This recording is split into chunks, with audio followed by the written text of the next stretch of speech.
በስመ ስላሴ በስመ አብ ወወልድ ወመንፈስ ቅዱስ አሃዱ አምላክ አሜን።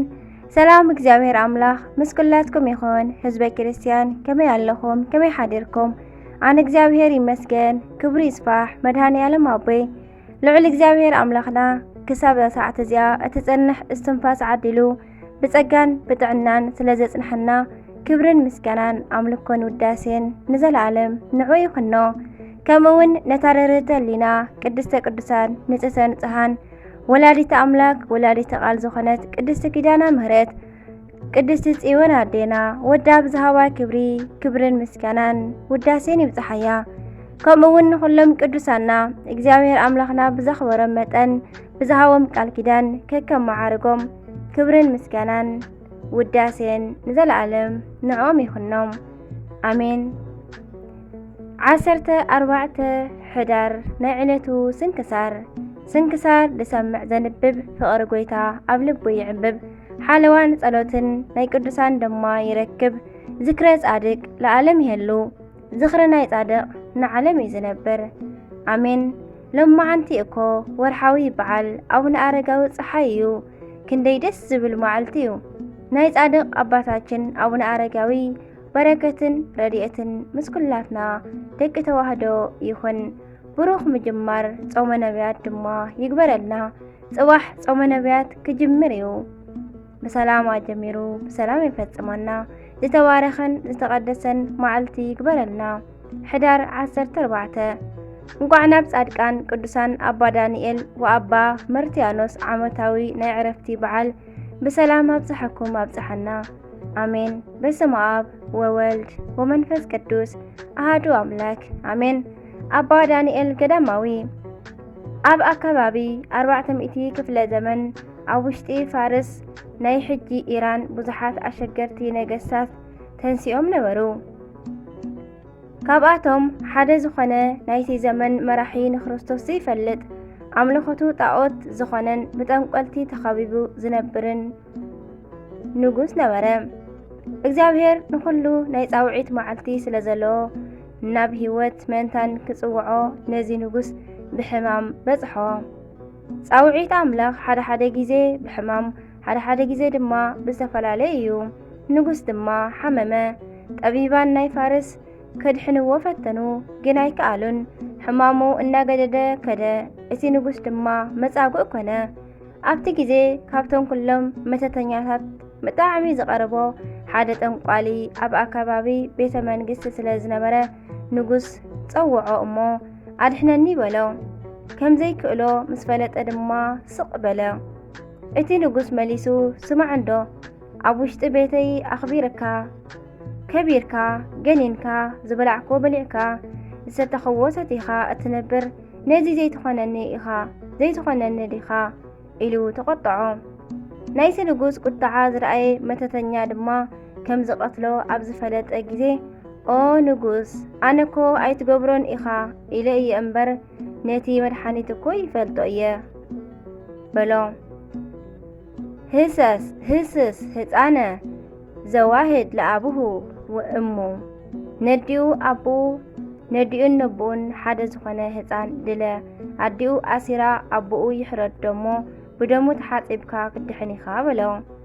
እቲ መተተኛ ከምዚ ዝበሎ እንተኾነ ንጉስ ከምዚ ኣይገብርን፣ ከምኡ ድማ ከምዚ ዓይነት ወለዲ ኣይርከቡን ኢሉ እዩ ዝገሰጦ። ግን ንጉስ ግን ከድሊ እየ ኢሉ ኣብ ዝጀመረ ግን ዝሰኣኖ ነገር ስለ ዘየለ ሓደ ቆልዓ ዘለዎም ርጉማት ወለዲ ረኸበ። 1,000 ወቄት ወርቅ ክህበኩም እየ እሞ ወድኹም ሰውእለይ እንተበሎም እሺ ኢሎም ናብ ናይ ንጉስ ኣደባባይ ወፁ። ኣብኡ ህዝቢ ብእክቡ ንጉስ ድማ ኣብ ዝፋኑ ተቐሚጡ ከሎ ወዲ 5 ዓመት ህፃን ወዶም ንገንዘብ ክብሉ ክስውእዎ ወለዱ ቀረቡ። ኣዲኡ ኣጥቢቓ ኣሰረቶ፣ ኣቦኡ ድማ ካርኡ ስሒሉ ቀረበ። ይገርም እዩ ንወዶም ንኽሓርዱ ማለት ንገንዘብ ንኽብሉ። በታ ሰዓት ግን እቲ ህፃን ናብ ሰማይ ኣዒንቱ ኣቕኒዑ ንብዓቱ እናፈሰሰ ክጸሊ ከሎ ከናፍሩ ይንቀሳቐስ ስለ ዝነበራ እቲ ንጉስ ተመልኪቱ ልቡ ረህረሀ። ከይትትንክፍዎ ክብል ድማ ዓዊሉ ተዛረበ። ፍትሕዎ ድማ በሎም ኢሉ ነቲ ህፃን ኣፍቲሑ ኣብ ቅድሚ ዝፋኑ ሓተቶ። እንታይ ትገብር ነርካ እንተበሎ ንህፃን ቆልዓ ትውክልቱ ወለዲ እዮም። በደል ረኺቡኒ ናብ ወለደይ ከይበኪ ከይጽጋዕ ቀተልተይ ንሳቶም እዮም። ናብ ዳኛ ድማ ከየስምዕ ኣቅታሊ እቲ ዳኛ ባዕሉ እዩ። ስለዚ ድማ ተስፋይ ሓደ ኣምላኽ እግዚኣብሔር ጥራይ ስለ ዝኾነ ናብኡ ብልበይ ለመንኩ ክብል መለሰሉ። በዚ ዝተገረመ ንጉስ ነቲ 1,000 ወቄት ወርቂ ካብ ወለዱ መንጢሉ ነቲ ህፃን ሂቡ ብሰላም ኣፋነዎ። ራህሪሁ ነቲ ህፃን ዝፈትሖ ንጉስ ሕማሙ ምስ በርትዖ ኣምላኽ ናይዚ ህፃን ንዓይ እውን ርድኣኒ ክብል ብዓብይ ቃል ለመነ። በዚ ግዜ ገዓሩ ናብ መንበረ ጸባዖት በጽሓሉ። ናይ እግዚአብሔር ድምፂ ድማ ናብ ዓብይ ገዳማዊ ሰብ ናብ ኣባ ገዳማዊ መጸ። ከድካ ፈውሶ በሎ። ኣባ ዳንኤል ማለት ኣብቲ ዘመን ካብ ዝነበሩ ዓበይቲ ጻድቃን ሓደ ክኸውን ከሎ መኒኑ በረኻ ካብ ዝኣተወላ መዓልቲ ጀሚሩ ብጾም ተጸሚዱ ብጾም ብጸሎትን ብትሕርምትን ዝነበረ ኣቦ እዩ። በታ ሰዓት ድማ እቲ ጻድቕ ኣብ ደመና ተጻዒኑ ናብቲ በረኻ ናብ ብሔረ ፋርስ በጽሐ። ምስ ንጉስ ድማ ተዘራረበ። እቲ ንጉስ ኣድሕነኒ ምስ በሎ መንታን ክትድሕን በቲ ሓቀኛ ኣምላኽ ክትኣምን ኣለካ በሎ። ክርስቶስ ኣምላኽ ምዃኑ ብምንታይ ክፈልጥ ኢሉ ብምሕታቱ እቲ ጻድቕ ኣብ ቅድሚኡ ብዙሕ ተኣምራት በስመ ክርስቶስ ገበረሉ። እቲ ንጉስ ድማ ብክርስቶስ ኣሚኑ ኣብዚ ተጠመቐ ሰዓት ኣካሉ ተሓዲሱ ካብ ሕማሙ ድሒኑ ተንስአ። ሰራዊትን ህዝቡን ድማ ከምኡ ተጠመቑ። ኣባ ዳንኤል ድማ ብደመና ናብ በረኻ ተመሊሱ ድሕሪ ተጋድልኡ በዛ መዓልቲ 14 ሕዳር ዓረፈ። በረኸቱ ይሕደረና። ኣርኬ ድማ ከምዚ ይብል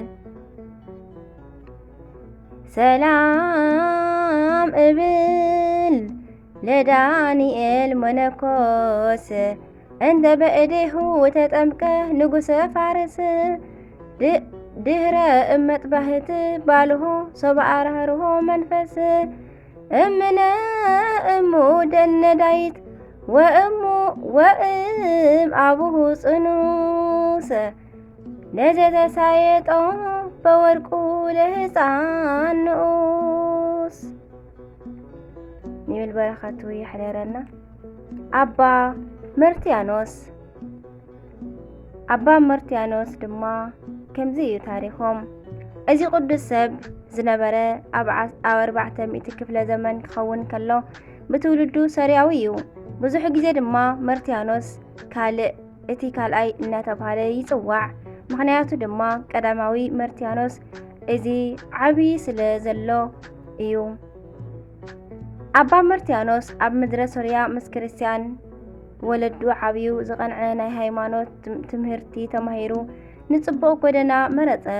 እቲ ወቕቲ ኣርዮሳውያን ዝበዝሕሉ ብምዃን መንታን ንወገናቱ ክጠቅም ይምህር ነበረ። በብስፍራኡ እናኸደ ድማ ንውልዱ ኣርዮስ ንመናፍቓን እናተኸራኸረ መልሲ የስእኖም ነበረ። በዚ ዝተባሳጨው መናፍቓን ድማ ሓደ መዓልቲ ኣብ መስሓቲ መንገዲ ተጸብዮም ብበትሪ ቀጥቀጥዎ። ኣብ ማእከል ሞትን ህይወትን ድማ ገዲፎሞ ኸዱ። ንሳቶም በዚ ዘግድፍዎ መሲልዎም ነበረ። ንሱ ግን ብሓይሊ እግዚአብሔር ድሒኑ እንደገና ኣብ ቅድሚ ሰባት መልሲ ክሳብ ዝስእኑ ኣሕፈሮም። ንሳቶም ድማ ኣብ መንገዲ ተጸብዮም እናቀጥቀጡ ጎተትዎ። ንብዙሕ ግዜ ምስ ቀጥቀጥዎ ድማ ናብ በረኻ ሃደመ። ኣብኡ ድማ ገዳማዊ ሰብ ኮይኑ ብጾምን ብጸሎትን ነበረ። ንበዓቱ ድማ ኣብ ገምገም ባሕሪ ኤርትራ ኣብ ዘላ ሓንቲ በረኻ ገበረ። እግዚአብሔር ግን እዚ ሃዋርያዊ ሰብ ስለ ዝደልዮ እንደገና ናብ ከተማ ዝምለሰሉ ምኽንያት ፈጠረ። ኣብቲ ዘመን ናይቲ ሃገረ ጠራኪያ ጳጳስ ዓሪፉ ንመን ንሹም ኢሎም ክጭነቑ ከለዉ ፈጣሪ ነቲ ጻድቕ ኣብ ሕሊናኦም ሰኣለሎም ከም ዝኾነ ኢሎም ድማ ደልዮም ረኸብዎ እሞ ኣሲሮም ኣምፂኦም ናይ ጥራክያ ኤጲስቆጶስ ገበርዎ። ሕጂ 3 ወንጌል ሰመረ። ምክንያቱ ድማ እቶም ኣርዮሳውያን ንሱ ናይ ኣባጊዑ ጓሳ ስለ ዝኾነ ክትንክፍዎ ኣይክእሉን። እንተገበርዎ እውን ብጣዕሚ ተፈታዊ ስለ ዝኾነ እቲ ጽልእ ምስ ህዝቢ እዩ። በዚ መንገዲ ኣባ መርትያኖስ ተጋድሎኡ ከይገትአ ብዝሰመረ ስብከቱ ንብዙሓት ኣእሚኑ ናብ ኣባጊዑ ሓወሶም። ካብ ዝሰርሖም ብዙሓት ተኣምራት ድማ እቲ ሓደ እንሆ ሓደ ግዜ እዚ ቅዱስ ኣብ መንገዲ ክኸይድ ከሎ ጭቕጭቕ ሰሚዑ ቀረበ። ኣብቲ ቦታ ዝተጋደመ ሬሳ ኣሎ። እንታይ እዩ እቲ ሽግር ምስ በሎም ወገናት ናይቲ ዝሞተ ናብ ሓደ ጎበዝ እናኣመልከቱ ኣይቐርብን ኢሉና በልዎ። ነቲ ጎበዝ ንምንታይ ምስ በሎ ልቓሕ ስለ ዝነበሮ እንተዘይከፊልኩምኒ ኣይቐበርን እዩ ኢሉ በሎ። እቲ ጻድቕ ንፈጣሪኡ ሓቲቱ በቲ ኣጋጣሚ ከታልል ምድላዩ ተረድአ። ወደይ ግደፎ ይቀበር ኢሉ እንተለመኖ ኣይከውንን እንታይ ተምጽእ በሎ። ኣብቲ ግዜ ኣባ መርትያኖስ ጸልዩ ነቲ ዝሞተ በስመ እግዚኣብሔር ተንስእ ክብል ኣዘዞሞ። እቲ ዝሞተ ሰብ ድማ ኣፈፍ ኢሉ ተንስአ። በዚ ግዜ እቲ ሓሳዊ ብስምባደ ወዲቑ ሞተ። ኣብቲ ነቲ ሓደ ዝተቐበረ መቓብር ድማ ቀበርዎ። እቲ ካብ ሞት ዝተንስአ ግን ብደስታ ምስ ወገናቱ ኸደ። ኣባ መርትያኖስ ድማ ድሕሪ ዘመናት በዚ መዓልቲ ዓረፈ። በረኸቱ ይሕደረና። ናይ ኣባ ኣቡነ መርትያኖስ ኣርኬ ድማ ከምዚ ይብል። ሰላም ለመርትያኖስ ሙሉአ ጸጋ ወሂሩተ ከመይስብክ በጠራክያ በዘተውህቦ ሲመት እምአርዮሳውያን ተኩላት ሰበረከቦ ስደት ሃበ ፈለሰ ወሆረ ውስተ ምድር ርህቅት በሃይለ ጸሎት ተንስአ ወነቅሃ መውት ይብል። በረኸቶም ይሕደና። ሕዳር 14 ዝኽበሩ ዓመታዊ ናይ ቅዱሳን በዓላት ድማ ኣባ ዳንኤል ገዳማዊ፣ ኣባ መርትያኖስ ካልእ ዘጠራክያ፣ ኣባ ዮሃንስ ዘደብረ ቢዘን ኤርትራ፣ ቅድስቲ ደብረ ቄልሞን። ወርሓዊ በዓላት ድማ ኣቡነ ኣረጋዊ ፀሃይ ዘሚካኤል፣ ኣባ ስምዖን ገዳማዊ፣ ኣባ ዮሃንስ ጻድቅ፣ ኣዴና ቅድስቲ ነሳሒት፣ ቅዱስ ፊልጶስ ሃዋርያ ካብ 72 ኣርድእት፣ ቅዱስ ገብረ ክርስቶስ መርዓዊ፣ ቅዱስ ሙሴ መርዓዊ። ኣምላከ ኣበው ንሓይሊ ተኣምሩ ንረድኤተ ምሕረቱን ኣይርሕቐና፣ ካብ ናይ ኣቦታትና በረኸት ድማ ይኽፈለና። ኣሜን ኣሜን ኣሜን። ስንክሳር ዝሰምዕ ዘንብብ ፍቕሪ ጎይታ ኣብ ልቡ ይዕብብ፣ ሓለዋን ጸሎትን ናይ ቅዱሳን ድማ ይረክብ። ዝክረ ጻድቅ ለዓለም ይሄሉ፣ ዝኽሪ ናይ ጻድቕ ንዓለም እዩ ዝነብር። ኣሜን። ዝወደቐ ዝነጠበ ቃል ኮነ ዜማ ብኣፈ ቅዱሳን ትጉሃን መላእክቲ ተኣረመለይ። ኣሜን። ወስብሐት ለእግዚአብሔር ወለወላዲቱ ድንግል ወለመስቀሉ ክቡር። ኣሜን።